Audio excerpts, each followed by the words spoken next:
Don మీడియాకు స్వాగతం. భవిష్యత్తు 3D ప్రింటింగ్ టెక్నాలజీదే. AP NIT registrar doctor P Dinesh Shankar Reddy.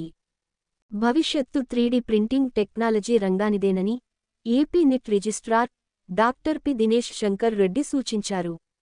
సంస్థలోని మెకానికల్ ఇంజనీరింగ్ విభాగం ఆధ్వర్యంలో 3D ప్రింటింగ్ టెక్నాలజీపై 8, 9, 10వ తరగతి విద్యార్థులకు 5 రోజులపాటు నిర్వహించనున్న ఉచిత శిక్షణ కార్యక్రమాన్ని సోమవారం ప్రారంభించారు. ముఖ్య అతిథి దినేష్ శంకర్ రెడ్డి మాట్లాడుతూ, ప్రపంచంలో అత్యంత వేగంగా విస్తరిస్తున్న రంగాల్లో 3D ప్రింటింగ్ రంగం ఒకటని తెలిపారు. ఈ టెక్నాలజీని ఉపయోగించి వివిధ రకాల నాణ్యమైన వస్తువులు, బొమ్మలు, భవనాలు, వంతెనలను నచ్చిన డిజైన్లలో ఎంతో అందంగా, ఆకర్షణీయంగా తీర్చిదిద్దుకోవచ్చని చెప్పారు. విద్యార్థులు 3D ప్రింటింగ్ టెక్నాలజీపై నైపుణ్యాలను పెంపొందించుకుని అంకుర పరిశ్రమలను ఏర్పాటు చేసే స్థాయికి ఎదగాలన్నారు.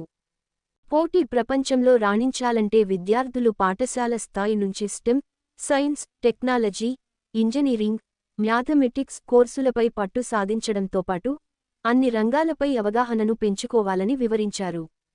Deen student welfare doctor GB Veeresh Kumar, mechanical engineering విభాగాధిపతి డాక్టర్ టి బాబూరావు మాట్లాడుతూ, 3D ప్రింటింగ్ టెక్నాలజీ విభిన్న రంగాల్లో కీలక పాత్ర పోషిస్తుందని, విద్యార్థులు 3D ప్రింటింగ్ అప్లికేషన్లు, మెలకువలను నేర్చుకోవాలని వివరించారు.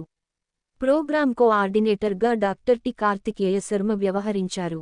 ఈ కార్యక్రమంలో ఆచార్యులు doctor V Sandeep, doctor P శంకర్తో పాటు ప్రభుత్వ, ప్రైవేటు పాఠశాలలకు చెందిన 44 మంది విద్యార్థులు పాల్గొన్నారు.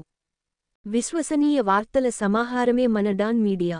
మరిన్ని వార్తల కోసం మన డాన్ మీడియా ఛానల్ను సబ్స్క్రైబ్ చేయండి. మరికొందరితో చేయించండి.